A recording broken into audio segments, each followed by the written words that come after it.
Badan Pemenangan Pemilu Partai Nasdem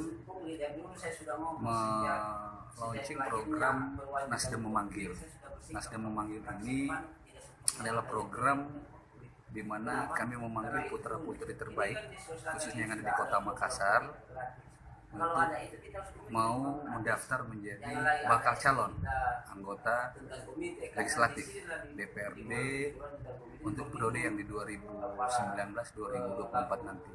Kami memanggil seluruh putra-putri terbaik, baik itu tokoh-tokoh pemuda, tokoh perempuan, dan tokoh-tokoh masyarakat aktivis yang mau mengambil bagian besar dalam rangka melakukan gerakan perubahan khususnya di Kota Makassar.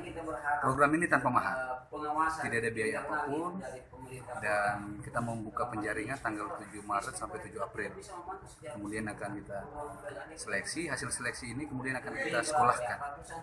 Ada pelatihan-pelatihan menjadi kader dan caleg sekolah politik, dan kita siapkan nanti di awal 2018 kemudian akan kita tetapkan menjadi masuk dalam DCS, daftar sementara, untuk kita evaluasi lagi sampai 2018 pertengahan menjadi daftar tetap untuk masuk di KPU.